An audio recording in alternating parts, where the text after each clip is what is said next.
말씀 보겠습니다. 마가복음입니다. 마가복음 10장 23절에서부터 31절까지의 말씀입니다.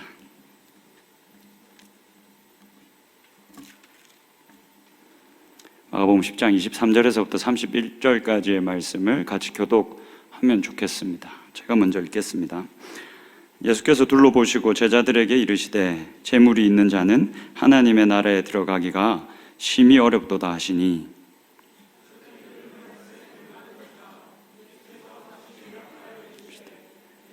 하나님 나라에 들어가기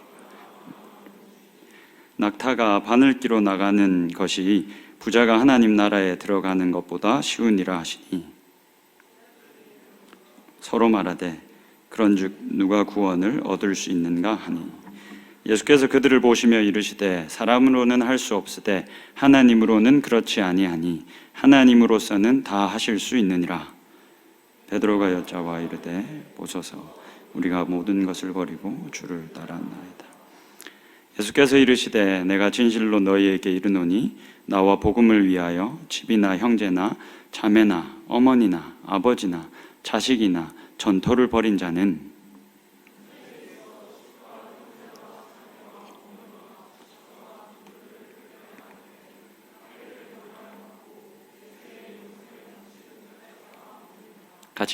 같이 읽을까요? 시작. 그러나 먼저 된 자로서 나중되고 나중된 자로서 먼저 될 자가 많으니라. 아멘. 계속 마가복음입니다. 여러분, 오늘은 저희가 좀 이렇게 본문을 두 단락으로 나눠서 좀 볼까 합니다. 첫 번째 단락은 23절에서부터 27절까지가 한 단락으로 이제 묶일 수 있고, 그리고 28절에서부터 31절까지가 이제 저희가 두 번째 단락으로 묶을 수 있을 것 같습니다. 첫 번째 단락은 사실 우리가 지난 2주 동안 계속 함께 나눴던 내용의 반복이기 때문에 좀 간단히 짚고 넘어가겠습니다. 근데 이걸 안 할 수는 없습니다. 왜냐하면 이 내용 자체가 제가 볼 때는 너무너무 중요하기 때문에 첫 번째 단락은 그렇게 좀 간단하게 짚고 두 번째 단락에 저희들이 좀 집중을 해보면 어떨까 싶습니다. 첫 번째 단락을 같이 이야기하기 전에 여러분 이 그림을 보고 좀 이렇게 넘어가면 좋겠습니다. 그림 한번 보시겠습니까?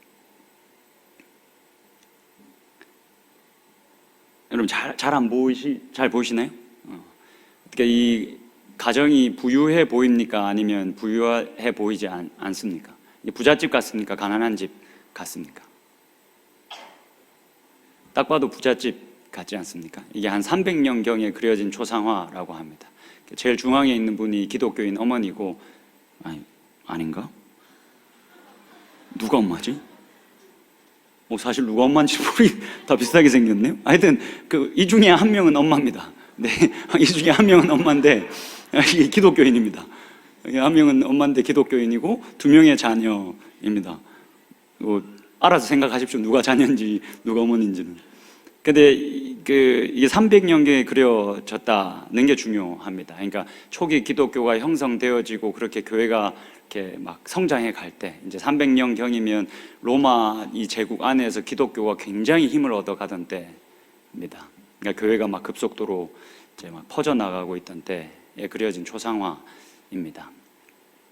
여러분, 오늘 본문을 이제 전반부의 말씀, 예수님이 하고 계신 말씀을 보면 여러분들 어떤 인상을 좀 받으십니까? 부자들 큰일 났다라는 생각을 좀 하지 않습니까? 부자는 하나님 나라에 못 가겠다라는 생각이 좀 들지 않습니까? 본문의 말씀 한번 보시겠습니다. 23절 보시죠. 예수께서 둘러보시고 제자들에게 이르시되 재물이 있는 자는 하나님의 나라에 들어가기가 심히 어렵다. 여러분, 자기가 좀 재물이 있다. 지금 우리가 재물이 있을 수는 없겠죠. 부모님이 재물이 좀 많으시다 라고 한 생각이, 자기가 그런 상황이 있으시면 긴장하셔야 됩니다. 여러분, 더 긴장해야 될 게, 조금 더 넘어가시면 이게 이제 재물이 있는 사람들은 하나님 나라에 들어가는 것이 어렵다라고만 말 안 하시고 더 심하게 이렇게 이야기하십니다. 24절과 25절 보시죠. 제자들이 그 말씀에 놀라는지라. 여러분, 왜 제자들이 놀랐습니까? 저번 주의 말씀 기억하면서 유추해 보시겠습니까? 제자들이 왜 놀랐습니까? 당시에는 이 부자들이 이 하나님 나라 가기에 하나님 나라에 들어가기에 가장 적합한 조건을 가지고 있다고 생각했습니다. 하나님으로부터 복을 받은 자들이고 그래서 하나님 나라에 굉장히 가까운 사람들이다라는 인식이 있었습니다. 그런데 예수님이 이렇게 부자들은 하나님 나라에 들어가는 것이 이만큼 어렵다라고 말씀하시니까 제자들이 놀란 반응을 보이는 겁니다. 그렇게 놀란 반응을 보이는 제자들에게 예수님이 계속해서 이렇게 말씀하십니다. 예수께서 다시 대답하여 이르시되, 하여튼 낙타가 바늘 끼로 25절, 네, 25절, 다시 25절 해주셔도 됩니다. 낙타가 바늘길로 나가는 것이 부자가 하나님 나라에 들어가는 것보다 쉽다. 이 여러분 무슨 말입니까? 부자가 하나님 나라 들어가는 건 거의 불가능에 가깝다는 겁니다. 그리고 여러분, 예수님이 처음 이제 어떻게 보면 하나님 나라의 운동을 시작하시면서 자신의 제자들을 모았습니다. 근데 그 제자들을 모았는데 그 제자들 중에서도 코어 그룹이라고 할 수 있는 야고보와 요한, 그리고 시몬과 안드레, 베드로와 안드레, 이 사람들의 직업이 뭐였는지 여러분 기억하시죠? 어부였습니다. 그러니까 당시 사회 기준으로 봤을 때 굉장히 이 하층민에 속하는 사람들을 자신의 제자로 불렀고 그 사람들을 아주 가까이 뒀습니다. 예수님이 이렇게 부자들에 대해서 부정적으로 말씀을 하시고 또 자신의 이 제자들까지도 이렇게 하층민에 속해 있는 사람들을 부르셨으니 많은 사람들이 이 초기 기독교 당시에는 대부분 이렇게 교회 구성원들이 이 사회에서 굉장히 가난한 사람들로 구성되어져 있었다. 대부분 교회에 나오는 사람들은 다 가난한 사람들이었다라는 주장이 일반적으로 받아들여졌습니다. 근데 20세기에 들어가면서 여러 이제 신약 학자들이 1세기를 연구하면서 이 의견에 반대하기 시작했습니다. 그 중에 한 사람이 이제 제가 자주 이제 책을 인용하기도 하고 여러분들에게 소개하는 로드니 스타크라는 이 미국의 사회학자입니다. 이 사람이 교회를 안 다니는 사람인데 이 사람도 1세기에 초기 기독교가 형성될 때 대부분의 사람들이 가난한 사람이었을 것이다 라는 추측은 잘못되었다. 우리가 생각하는 것보다 굉장히 다양한 계층의 사람들이 교회 구성원들로 자리를 잡고 있었을 것이고 그들 중에는 중상류층에 속하는 사람들도 꽤 많이 있었다라고 주장합니다. 이 사람이 이야기하는 부분들이 조금 제가 흥미로워서 좀 가져와 봤는데 이거 한번 보시겠습니까? 그 다음 글을 한번 넘겨주시겠습니까? 여러분들이 한번 큰 목소리로 읽어주시겠습니까? 같이 읽겠습니다. 시작.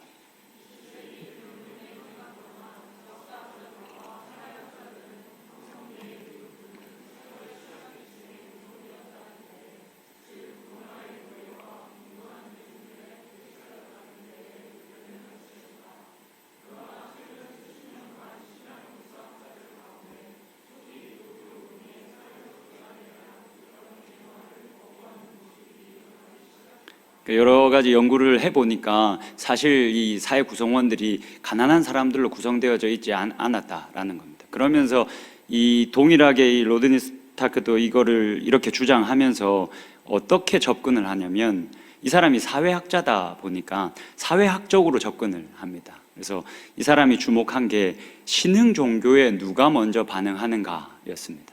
여러분, 당시 기독교는 예수님이 일으킨 이 하나님 나라의 운동은 신흥 종교였지 않습니까? 원래는 유대교가 있었는데, 유대교 안에 포함되어져 있었는데 그 유대교 안에서 뭔가 떨어져 나온 새로운 신흥 종교였지 않습니까? 그래서 이 학자가 사회적으로 봤을 때 어떤 부류의 사람들이 신흥 종교에 더 빨리 반응하고 어떤 계층에 있는 사람들이 더 빨리 기존 종교의 신물을 느끼느냐를 연구했습니다. 그걸 한번 여러분 보시겠습니까? 제가 보내드린 그 도표를 한번 여러분 보이십니까? 잘 안 보이네요. 이런 겁니다. 그러니까 이 교육 수준과 신흥 종교의 상관관계. 그래서 대학을 다니는 사람과 대학을 다니지 않은 사람, 이 고등교육을 받은 사람과 받지 않은 사람을 이렇게 나눈 겁니다. 그래서 어떤 사람들이 더 빨리 신흥 종교에 반응하느냐를 통계를 내보니까 대학을 다닌 사람, 교육을 받은 사람, 그러니까 훨씬 더 높은 계층에 속해 있는 사람들이 훨씬 더 빨리 반응하더라 라는 것을 미국을 표본으로 삼아서 이렇게 제시합니다. 그래서 이 1세기 당시에서도 기독교에 반응한 사람들은 대부분 이렇게 좀 중상류층에 속한 사람들이 더 많이 반응을 했을 것이다 라고 주장하면서 이렇게 결론을 내립니다. 그 다음 슬라이드 한번 보여주시겠습니까? 오늘 뭐가 좀 많습니다. 이해하고 봐 주십시오. 제가 읽어드릴 테니까 잘 한번 들어보십시오. 만일 기독교 초창기에 국가가 진짜 전방위적으로 기독교 죽이기에 나섰다면 과연 기독교가 살아남을 수 있었을지는 아무도 장담할 수 없다. 그러니까 이게 기독교라는 이 하나님 나라의 운동이 가난한 사람들로 구성되어져 있었고, 그렇게 가난한 사람들이 움직이는 이런 움직임들을 로마 정부가 굉장히 유심히 살폈고, 그리고 이게 뭔가 불온하다 싶으면 로마 정부가 바로 나서서 진압했는데, 거의 그런 종교와 그런 운동들은 로마 정부에서 거의 말살시켜 버렸다는 겁니다. 그래서 아마도 기독교가 그렇게 가난한 사람들로만 구성되어져 있었으면 기독교는 로마에서 살아남을 수 없었을 것이다 라고 추측합니다.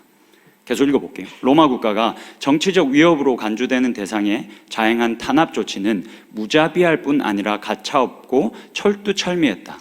현재 믿는 것처럼 기독교인이 비천한 아웃사이더의 패거리가 아니라 초창기부터 그 구성원이 고위층과 황실의 친구와 친인척을 둔 사람들이었다면 억압과 핍박은 대폭 순화되었을 것이다. 그러니까 계속 이 기독교가 로마 제국 안에서 잔존할 수 있었던 이유는 그들 안에 상류층이 속해져 있었고, 그래서 로마 정부가 함부로 이들을 완전히 말살해버릴 수 없었기 때문이다 라고 이야기를 하는 거죠. 그래서 바로 숱한 기독교인의 사면 사례가 존재하는 것이다. 자, 여러분, 이처럼 이 초기 기독교 안에 이 교회 구성원들 중에는 이 중상류층의 사람들이 꽤 있었습니다. 우리가 예상한 것보다 훨씬 더 많았을 수 있습니다. 이 로드니 스타크뿐만이 아니라 웨인 믹스라는 이 신약학자가 어떻게 보면 이런 1세기 사회학적인 연구의 권위자인데, 이 사람도 동일한 주장을 합니다. 가난한 사람들보다 어떻게 보면 중상류층의 사람들이 더 많았을 수 있다. 이 사람은 어떻게 접근해서 이런 주장을 하냐면, 성경에 기록되어져 있는 이 바울 공동체 안에 속해져 있는 인물들을 추적해서 조사해서 이와 같은 주장을 합니다. 자주장사 루디아나, 그리고 로마서 16장에 나오는 에라스도나, 이런 사람들이 굉장히 높은 직급을 가진 사람들이었다라는 걸 이제 증명해서 같은 주장을 합니다. 여러분, 여하튼 이렇게 기독교의 시작은 가난한 사람들로부터 시작된 게 아닙니다. 굉장히 다양한 계층의 사람들이 모여서 이 기독교 하나님 나라 운동이 시작되었다라는 것을 알 수가 있습니다. 그러면 여러분, 제가 이 이야기를 굳이 이렇게 한 이유는 오늘 본문에 예수님이 지금 부자들을 향해서 이렇게 부정적인 시선으로 이야기하고 있는 바를 우리가 어떻게 해석해야 될지를 감을 잡을 수 있으시겠죠. 그러니까 문자 그대로 보면 안 됩니다. 예수님이 지금 부자면, 재물을 많이 가지고 있으면 절대 하나님 나라에 들어갈 수 없다, 그 하나님 나라에 들어가는 것은 부자는 불가능하다라고 말하고 계신 게 아닙니다. 그럼 그 무슨 말 하고 있는 겁니까? 예수님이 지금 무슨 말 하고 계신 겁니까? 27절을 같이 보시죠. 본문으로 돌아가서 27절을 한번 같이 보시겠습니까? 같이 한번 읽어 주십시오. 같이 읽겠습니다. 시작.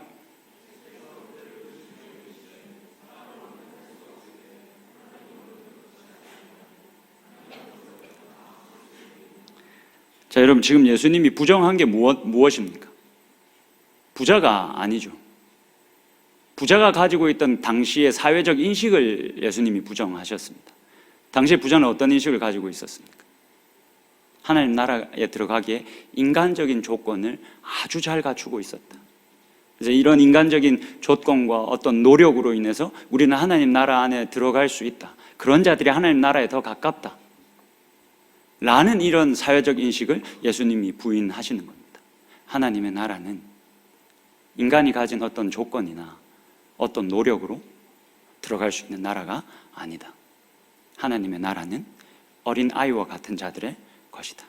어린아이와 같이 되지 않으면 결단코 하나님 나라 안에 들어갈 수 없다. 다시 한 번 더 복습하시죠. 어린아이는 당시에 어떤 존재로 인식되어졌습니까? 부모님께 완전히 종속되고 완전히 의존하고 있는 존재. 그러니까 하나님이 하신 일에 완전히 의존하고 하나님이 하신 일에 완전히 종속되어져 있는 사람만 하나님 나라 안에 들어갈 수 있다 라는 것을 예수님이 이렇게 말씀하시는 겁니다.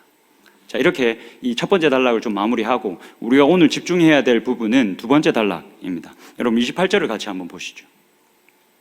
자, 이런 이야기를 하니까 베드로가 예수님 앞에 당당하게 서서 이렇게 이야기합니다. 여러분들이 같이 한번 읽어 주시겠습니까? 같이 읽겠습니다. 시작.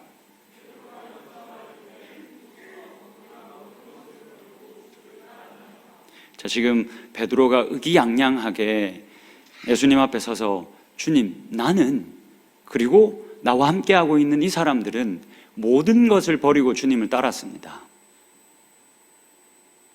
여러분이 지금 베드로가 모든 것을 버렸다고 하는데 베드로가 버렸다는 이 모든 것이 무엇입니까? 29절의 말씀 한번 보시겠습니다. 힌트가 나와 있습니다. 예수께서 이르시되 내가 진실로 너희에게 이르노니 나와 복음을 위하여 집이나 형제나 자매나 어머니나 아버지나 자식이나 전토를 벌인 자는, 그러니까 지금 베드로는 이렇게 말하고 있는 겁니다. 당신과 복음을 위해서 내가 집이나 형제나 자매나 어머니나 아버지나 자식이나 전토나 내가 다 내버렸습니다. 이것을 다 내버리고 주님을 따랐습니다 라고 당당하게 이야기하는 겁니다. 근데 여러분, 이게 거짓말입니다. 사실 베드로는 집을 계속 가지고 있었습니다. 마가복음 여러분 보셔서 아시겠지만 예수님이 그 마가복음 1막에서 갈릴리를 중심으로 자신의 베이스 캠프를 갈릴리 일대에 있는 가버나움에 두고 계속 사역하셨습니다. 가버나움에 가실 때마다 한 집에 계속 들어가십니다. 그래서 그 집에서 가르치기도 하시고 쉬기도 하십니다. 그 집이 바로 시몬의 집, 베드로의 집입니다. 집을 계속 가지고 있었다는 것을 의미하죠. 예수님이 그리고 갈릴리에서 사역을 하시면서 우리가 본 것처럼 종종 배를 타고 이동하십니다. 갈릴리 저편으로 가자 하시면서 이동하십니다. 그 배도 시몬의 배였을 가능성이 높습니다. 시몬의 배가 아니면 다른 제자의 배였을 가능성이 굉장히 높습니다. 그리고 고린도전서에 보면 바울이 뭐라고 말하냐면 이렇게 예수님이 죽으시고 부활하시고 승천하신 다음에 베드로가 사역을 계속했는데 베드로가 자신의 아내를 데리고 다녔다라고 기록합니다. 자신의 가족도 버리지 않았고 자신의 소유도 버리지 않았고 자신의 집도 버리지 않았습니다. 그러면 여러분, 베드로가 내가 모든 것을 다 버리고 주님을 따랐습니다 라는 이 말은 무슨 말입니까? 우리가 첫 번째 단락을 보면서 예수님의 이 말씀도 문자 그대로 해석하면 안 된다라는 것을 봤습니다. 이 두 번째 단락에서 28절에서 베드로가 고백하고 있는 바도 동일합니다. 문자 그대로 해석하면 안 됩니다. 제 베드로가 그리고 제자들이 진짜 다 버리고 쫓았구나. 아, 이 정도 해야 하나님 나라 안에 들어갈 수 있겠구나. 부모님, 그동안 감사했습니다. 이제 제가 하나님 나라로 들어가 보겠습니다. 물론 여러분들이 그렇게 할 사람들도 아니지만 그렇게 할 필요가 없다는 겁니다. 그럼 모든 것을 다 버리고 내가 당신을 쫓았습니다, 주님을 쫓았습니다 라는 의미는 무엇일까요? 여러분, 이 글을 한번 보시겠습니까? 1세기 이제 철학자인 이 필론이라는 사람의 글에 나와 있는 한 글귀인데 한번 보시죠. 여러분, 제가 그거 한번 보실까요? 네. 이거 전인데? 이거 전입니다. 제가 안 줬나 보네요. 저기 친족 관계는 이라고 시작되는 거 없으면 제가 읽어드려도 됩니다. 예, 아닙니다. 제가 안 줬나 봅니다. 죄송합니다. 여러분, 이거 그 1세기 이제 유대인 철학자가 자신의 책에서 쓴 글을 제가 인용했는데, 물론 제가 여러분 이런 1세기의 1차 문헌들을 이게 읽을 수 있는 능력은 안 됩니다. 그래서 그냥 제가 참고하는 이제 학자들의 책에 이렇게 인용한 것들을 그냥 가지고 오는 건데, 제가 한번 읽어드릴 텐데 한번 잘 들어보십시오. 이 당시에 친족 관계, 가족이 되는 게 어떤 방식으로 가능했었는지를 이처럼 이야기합니다. 친족 관계는 혈통으로만 형성되는 것이 아니라 행동의 유사성과 동일한 목적에 대한 추구로도 형성된다 그럼 다시 한번 더 들어보십시오. 친족 관계는 혈통으로만 형성되는 것이 아니라 행동의 유사성, 그러니까 같은 문화 아래에서 같은 행동을 하고 같은 생각을 하고 같은 질서와 가치 체계를 쫓아서 살아가는 것. 그래서 같은 목적을 향해서 달려나갈 때 친족 관계가 형성된다. 1세기 때 그랬다는 겁니다. 그런 겁니다. 여러분, 우리가 21세기 이 물질주의적인 시대에 살아가면서 돈이 최고야 라고 같은 목적을 두고 살아가고 있는 사람들이 모였다면 그 사람들이 가족이 되는 겁니다. 1세기에 그랬다는 겁니다. 그래서 이 데이비드 드실바라는 이 사람이 이런 1세기의 글들을 참고해서 다음과 같이 주장합니다. 아까 띄워주셨던 거 한 번 더 띄워주시겠습니까? 이는 이 비혈통의 혈통의 친족 관계가 형성되는 것, 이는 로마 제국 이데올로기에서 매우 효과적으로 작동했다. 이러한 친족 형성 방식에 따르면 로마 제국은 로마 황제를 제국의 아버지이자 광범위한 가족의 우두머리로 둔 한 가정이었다. 로마가 이런 곳이었다는 겁니다. 로마 황제를 아버지로 두고 그 백성들은 그의 자녀가 되는 한 가정으로 여겨졌다는 겁니다. 그래서 그 로마의 역사를 이제 추적하는 학자들이 로마가 어떻게 당시에 대제국이 될 수 있었나라는 여러 가지 이유를 여러 가지 방면으로 소개하는데, 그 중에 항상 등장하는 것이 로마의 이 단합되어져 있는 모습을 늘 이렇게 꼽습니다. 그 중에 하나가 이렇게 로마 황제를 아버지로 하고 우리는 같은 한 자녀가 되었다, 한 가정이다. 그러니까 우리나라를 우리가 잘 지키고 우리나라를 이렇게 해하려고 하는 나라를 깨부숴야 한다.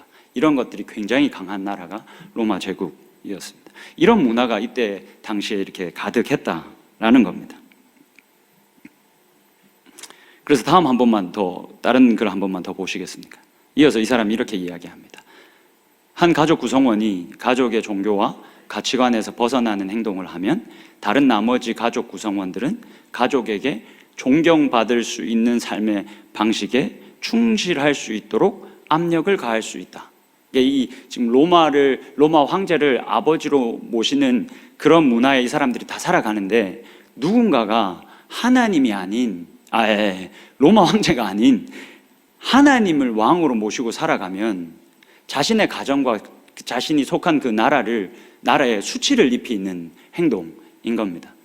그래서 그 사람에게 이 존경받을 수 있는 삶의 방식대로 살아라 라고 요구할 수 있었다 라는 걸 이야기하는 겁니다. 극단적인 경우에는 비그리스도인 가장이 가정의 결속력과 공적인 명예를 지키기 위해서 기독교에 기이한 배우자와 이혼하거나 의절하기도 했다. 여러분, 당신은 친족 관계가 혈통으로만 형성되는 게 아니라 같은 목적을 추구하면 그 사람도 같은 친족 관계가 될 수 있었지 않습니까? 이것이 무엇을 의미했냐면, 자기 가족 구성원 안에 같은 문화를 공유하지 않고 다른 소리를 내면 그 친족 관계를 깨버릴 수 있었다는 것을 의미합니다. 자신의 가정에, 자신의 나라에 수치를 입히는 사람들이니까. 그래서 비그리스도인의 가장이 그 사람을 이혼해서 쫓아내거나 그 사람과 관계를 끊어버리는 일들이 당시에는 많았다라는 겁니다. 여러분, 그러면 이런 1세기 당시에 있었던 사회적인 문화를 이해한다면 지금 28절에서 예수님 앞에 당당히 서서 베드로가 내가 모든 것을 다 버리고 당신을 쫓았습니다 라는 말이 조금 더 잘 이해가 되십니까? 무슨 말입니까? 내가 당신을 쫓은 것 때문에 이렇게 사회적으로 고립이 됐습니다. 내 주위에 있는 모든 사람들은 다 같은 문화 아래서 로마 황제를 아버지로 두고 그렇게 살아가고, 심지어 유대인들조차도 그렇게 살아가고 있는데, 내가 당신을 쫓아 하나님을 내 아버지로 둔 것 때문에 내가 이렇게 사회적으로 고립이 될 수밖에 없었습니다. 그렇게 사회적으로 고립이 되었습니다 라고 말하고 있는 겁니다. 이 1세기 당시 그리스도인들은 예수를 주로 고백하는 것, 그래서 하나님을 아버지로 모시는 것, 사회적으로 고립되는 것을 감내해야 한다라는 의미를 가지고 있었습니다. 그런데 그렇게 사회적으로 고립이 되었음에도 불구하고 거기에 굴하지 않고 뚜벅뚜벅 그 삶의 길을, 그 문화를 붙잡고 살아가는 사람들에게 예수님이 다음과 같은 복이 있을 것이다 라고 이야기하십니다. 그 본문을 좀 보시겠습니까? 29절을 보시죠. 29절과 30절을 볼 텐데, 29절을 여러분들 제가 방금 말씀드렸던 이 내용을 염두에 두시고 보시면 조금 다르게 읽히실 겁니다. 조금 더 선명하게 읽히실 겁니다. 예수께서 이르시되 내가 진실로 너희에게 이르노니 나와 복음을 위하여 집이나 형제나 자매나 어머니나 아버지나 자식이나 전토를 벌인 자는, 그렇게 사회적으로 고립이 될 수밖에 없었던 사람은 이 세상 문화가 아니라 하나님 나라의 문화를 쫓아 살아가면서 이렇게 고립되고 그렇게 고난을 받을 수밖에 없었던 사람들은 이와 같은 복을 얻는다 라고 말씀하시면서 30절에 이렇게 말씀하십니다. 현세에 있어, 지금 이 시간입니다. 지금 이 시간에는 집과 형제와 자매와 어머니와 자식과 전토를 100배나 받되 박해를 겸하여 받고 내세, 그러니까 다가올 시간, 그러니까 우리가 계속 하나님 나라에 대해서 이야기할 때 하나님의 나라가 이미 지금 이 시간에 임해 있고 예수 그리스도가 다시 오시는 그때에 완전히 임하게 된다. 내세는 올 내자를 썼죠. 그래서 예수 그리스도가 다시 오셔서 완전히 하나님 나라가 임하게 될 때를 의미합니다. 그렇게 될 때는 우리가 영생을 받는데 영생을 받지 못할 자가 전혀 없다라고 하는 겁니다. 여러분, 우리가 오늘은 이 현세에 받을 복에 집중을 좀 해볼까요? 현세에 있어 집과 형제와 자매와 어머니와 자식과 전토를 우리가 100배나 받는답니다. 여러분, 우리가 사회적으로 고립이 될 수밖에 없겠지만, 그리스도인이라고, 기독교인이라고 놀림을 받을 수밖에 없겠지만, 그런 수치를 뒤집어 쓰고서라도 그 하나님 나라의 가치와 질서와 그 문화를 쫓아 살아가면 이런 100배의 선물을 받는답니다. 여러분, 받고 있습니까? 우리가 받는다는 이 100배의 선물의 이 의미가 무엇입니까? 우리가 지나왔지만 마가복음 3장에 보면 예수님의 가족들이 예수님을 쫓아 나오는 이야기가 기록됩니다. 예수님이 가버나움에서 사람들을 모아놓고 가르치실 때 그 문 밖에서 예수님의 친족들이 찾아왔다라고 이야기합니다. 그리고 그 친족들이 뭐 하려고 했냐면 예수님을 잡아다가 자신의 집으로 데려가려고 왔다라고 기록합니다. 왜 이 사람들이 예수님을 잡아다가 자신들의 집으로, 다시 자신들의 고향으로 데려가려고 했을까요? 제가 마가복음 3장 같이 나눌 때 말씀을 드렸지만 이들은 예수님이 미쳤다라고 생각했습니다. 그리고 예수님이 가르치고 전하는 그 하나님 나라의 길과 그 도가 지금 자신의 가정과 이 공동체를 욕먹인다라고 생각했습니다. 수치를 입게 한다라고 생각했습니다. 그래서 얼른 이 미쳐버린 이 예수를 데려다가 집으로 끌고 가야 되겠다라고 생각했습니다. 근데 그들에게, 자신을 그렇게 붙들러 온 자신의 친족들에게 예수님이 어떻게 반응했는지 혹시 여러분 기억하십니까? 제가 좀 읽어드리겠습니다. 마가복음 3장 34절과 35절입니다. 예수님이 어떻게 반응하셨고 자신의 앞에 둘러있는 사람들에게 뭐라고 말씀하셨는지 잘 한번 들어보십시오. 둘러앉은 자들을 보시며 이르시되 내 어머니와 내 동생들을 보라. 그러니까 지금 자기 앞에 있는 사람들을 가리켜서 내 어머니와 내 동생들이다. 저 문 밖에 있는 사람들이 내 어머니와 내 동생들, 내 친족과 내 가족이 아니라 지금 내 앞에 앉아있는 당신들이 내 어머니고 내 동생들입니다 라고 이야기하시는 거죠. 이어서 이렇게 말씀하십니다. 누구든지 하나님의 뜻대로 행하는 자가 내 형제요 자매요 어머니이니라. 여러분, 우리가 현실에서 100배나 받는다는 이 복은 무엇입니까? 새로운 가족 공동체입니다. 예수님이 자신을 미쳤다라고 이 세상 문화에 완전히 속해서 그 하나님 나라의 문화를 전하고 가르치고 있는 예수를 잡으려고 온 사람들, 이 사람들은 내 가족이 아니라 지금 나와 같이 이 말씀을 나누면서 똑같은 하나님의 나라를 꿈꾸고 있는 너희들이 내 가족이다. 여러분, 이게 우리가 이 현세에서, 지금 이 시간에서 받는 복입니다. 여러분, 이런 겁니다. 여러분, 혹시 인도에 여러분 가족이 있습니까? 저는 인도에도 제 가족이 있습니다. 이 사람은 아마 인도 사람이라고 하는 것보다 시킴주 사람이라고 하는 걸 훨씬 더 좋아할 겁니다. 성은 저와 조금 다릅니다. 가족이긴 한데 성이 조금 다릅니다. 약간 한 획이 다릅니다. 성은 유입니다. 이름은 세스라고, 유세스라고. 지난 1월 단기 선교 가서 한 10일 동안 그 친구랑 같이 지내면서 가족같이 느껴졌습니다. 물론 그 친구의 의견이 어떤지는 저는 잘 모릅니다. 아니라고 할 수 있습니다. 근데 뭐 그냥 제가 느껴졌다는 겁니다. 여러분들은 어떻습니까? 여러분들의 형제와 자매와 부모는 몇 명입니까? 그 사람들이 여러분들에게 어떤 기쁨을 가져다 주고 있습니까? 여러분 지금 100배의 선물을 받고 있습니까? 그 100배의 선물을 마음껏 누리고 있습니까? 이 100배의 선물뿐만이 아니라 우리들에게 저자는 박해를 겸하여서 받아야 한다라고 말합니다.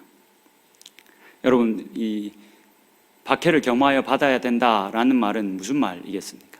그냥 단순히 예수를 믿으면, 예수를 따르기로 결단하면 막 어떤 순교의 뭐 위험도 있고 어디서 뭐 이렇게 고난을 당하고 신체적인 어떤 이런 박해를 당해야 된다라는 정도의 의미가 아닙니다. 기독교인에게는 박해가 필연적입니다. 왜 그렇게 했습니까? 사실 여기에서 말하는 박해는 문화적인 충돌을 의미합니다. 여러분, 세상 사람들은 세상 나라를 지배하고 있는 그 문화에 맞춰 살아가고 있습니다. 근데 우리는 이 세상에 발붙이고 살아가고 있지만 하나님 나라라는 문화에 속해 살아가고 있습니다. 항시 이 다른 문화는 서로 충돌할 수밖에 없습니다. 여러분, 마지막으로 이 글을 같이 한번 보시겠습니까? 복음에 신실한 교회는 필연적으로 동시대의 문화와 충돌해야 한다. 그것은 우리의 문화가 작동하는 신뢰의 틀 전체에 도전해야 한다. 여러분, 그런 거 있지 않습니까? 뭐 저는 사실 들어보지는 못했습니다. 근데 뭐 제주도에 사시는 아주 유명한 분이 뭐 어디 졸업식 가셔가지고 얘기를 했다 그러더라고요. 인생 어차피 독고다이라고. 자기한테 뭐 이렇게 잘해주면서 접근하는 사람들 다 조심하라고. 어차피 다 자기 욕심에 이끌려서 사람은 살게 돼 있다고. 그러니까 자기 욕심 잘 차리라고. 자기가 하고 싶은 거 하라고. 굉장히 그럴싸한 말이지 않습니까? 어떻게 보면 성경을 제외해놓고 보면 너무 쿨하고 멋진 말이지 않습니까? 왜 이게 너무 멋진 말이고 맞는 말이고 왜 이거에 젊은 사람들이 이렇게 반응합니까? 우리의 문화가 그렇기 때문에 그렇습니다.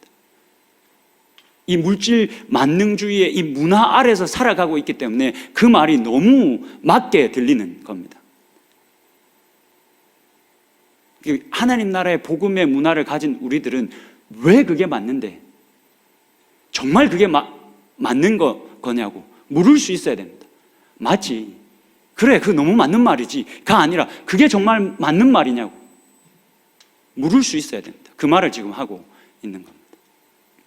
이것은 교회가 신실할 때 세상에서 계속 겪게 되는 경험입니다. 여러분, 하나님 나라 복음에 우리가 늘 신실하면 이 문화의 충돌은 있을 수밖에 없습니다. 왜 그게 맞는 말인데? 왜 사람은 다 이기적이어야 되는데? 맞지? 나도 이기적이지. 너도 이기적이지. 우리가 다 그런 사람이지. 그러나 내 안에 그리스도가 사시니 그 사람이 진짜 나에게 뭘 빼먹으려고 접근해 와도 그걸 좀 내주면 어때? 이용하라고 좀 내주면 어때?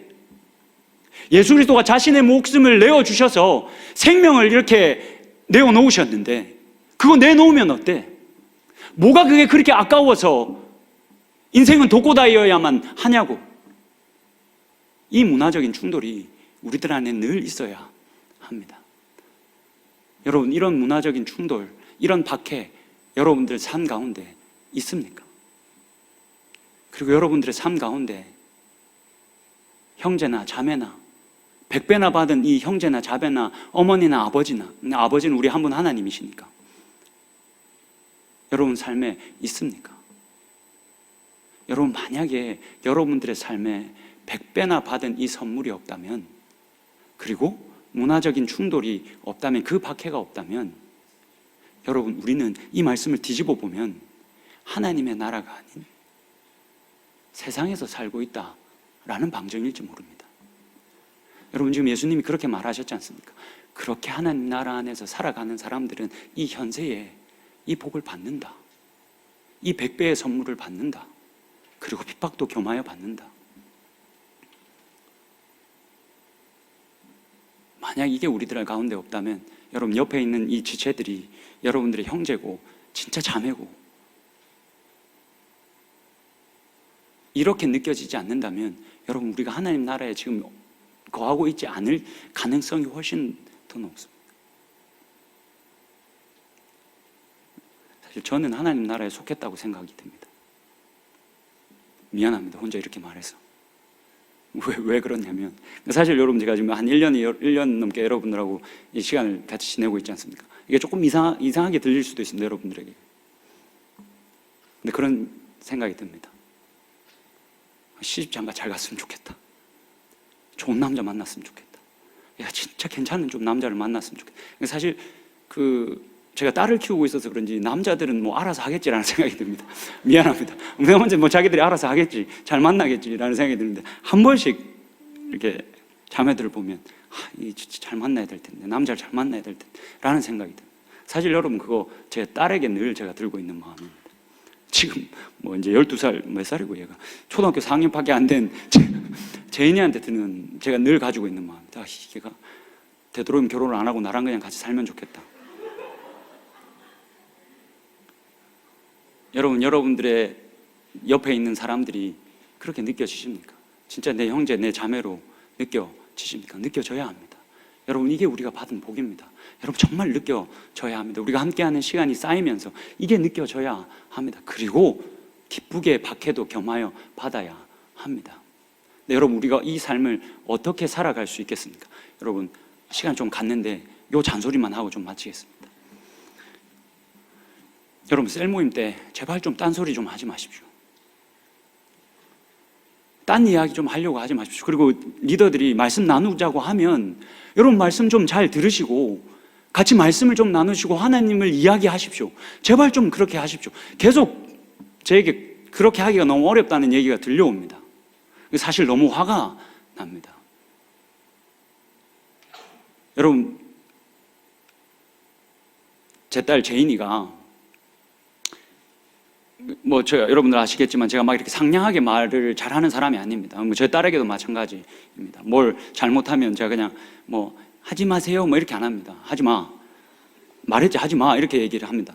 그러면 이제 얘가 어렸을 때부터 제가 막 그렇게 딱딱하게 얘기해 왔기 때문에, 원래 이 딸들은, 어린 아이들은 이 남자의 목소리를 무서워합니다. 근데도 이제 제가 막 사투리를 쓰면서 얘기하니까 애가 더 저를 무서워하지 않았겠습니까? 그래서 아내가 한 날은 진지하게 좀 그렇게 하지 말고 얘한테만큼이라도 좀 자상하게 이야기하고 부드럽게 얘기해요 라고 해서, 그게 내가 하기 어려우니까 제가 그때 당시에 에베소서 2장 10절에 꽂혀 있었습니다. 그래서 기회가 딱 생기면, 뭔가 진지한 순간이 딱 오면, 애랑 있기 때문에 그런 순간이 많이 안 오는데, 그런 순간이 딱 오면 제가 늘 어떻게 했냐면 얘 손을 잡고 말했습니다. 제인아, 내가 너를 사랑하는 이유는 네가 뭘 잘해서가 아니라, 네가 잘나서가 아니라 그냥 제인이 자체이기 때문이야.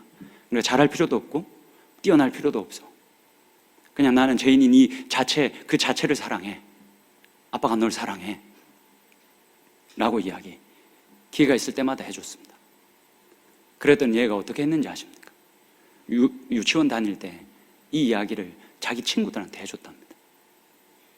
괜찮아, 우리는 뭘 잘해서 혹은 잘못해서 사랑을 받거나 사랑을 안 받는 존재가 아니야. 우리 아빠가 말했는데 그냥 자체로 사랑스러운 존재래. 그걸 유치원 선생님이 들으시고 이 코멘트에 이렇게 넣어 놓으셨더라고요. 너무 자랑스러워 왔습니다. 이런 아빠입니다. 여러분, 이게 지금 제가 뭔 말을 하는지 아십니까? 여러분, 이 어린 영혼이 아빠한테 아빠가 진심으로 널 사랑해 라는 말을 한 번 들은 사람과 10번 들은 사람과 100번 들은 사람과 10,000번 들은 사람과 어떤 차이가 있겠습니까? 여러분, 이 이야기를 10,000번 들은 애가 있다라고 생각해 보십시오. 걔가 어떻게 자라겠습니까? 자존감이 이만하지 않겠습니까? 근데 왜 여러분, 이 사람이 하나님이 날 사랑해 라는 음성을 듣고 싶어 하는데 듣지 말고 나랑 놀자고 하십니까? 그거 듣지 말고 그냥 나랑 놀아, 이게 훨씬 더 재밌어라고 왜 하십니까? 이 사람이 10,000번 이상 들어야 풍성한 삶을 살 수 있지 않겠습니까? 그거 듣고 싶어서 이야기하자는데 왜 계속 막으십니까? 막으면 안 됩니다. 여러분, 왜 이 자리에 나오십니까? 왜 이 자리에 나와 앉아 있습니까? 내가 너희를 너무 사랑해. 내가 너희를 사랑하기 때문에 이런 일들을 했고 이런 나라를 너희들에게 선물했어. 이거 10,000번 듣기 위해서 나와 있는 거 아닙니까? 여러분, 그냥 시간 때우고 앉아 있을 거면 안 나와도 됩니다. 죄송합니다. 나오지 말라는 말은 아닙니다. 나와서 계속 졸더라도 들으십시오. 10,000번 이상 들어야 하지 않겠습니까? 그거 하라고 하나님께서 일주일에 적어도 한 번 우리를 부르시는 거 아닙니까? 일주일에 한 번, 그래서 우리가 모여서 나에게 하나님께서 어떻게 말하셨고 너에게 어떻게 하나님이 말하셨는지 그거 듣기 위해서 셀 모임 하는 거 아니겠습니까? 제발 부탁합니다. 셀 리더들 괴롭게 하지 마십시오. 제가 셀 리더 하겠다라고 하면 제가 바라는 거 하나밖에 없습니다. 셀 리더들이 셀 모임을 진짜 잘 이끌어 나가는 거 아무 관심 없습니다. 말아먹어도 아무 상관없습니다. 근데 딱 하나, 그냥 이거를 자기가 셀 리더로 섬기겠다 한 것 때문에 나는 그 사람에게 하나님이 널 사랑해 라는 음성을 다른 사람들보다 더 많이 들어서 그렇게 하나님을 더 알게 되고, 그래서 그 풍성한 삶에 이 사람이 더 살았으면 좋겠다라는 게 제 유일한 바람입니다. 내가 이 리더들에게 늘 하겠다고 하면 말하는 게 이거밖에 없습니다. 여러분, 방해하지 마십시오. 여러분들도 같이 좀 들으십시오. 여러분, 10,000번 들으면 달라집니다.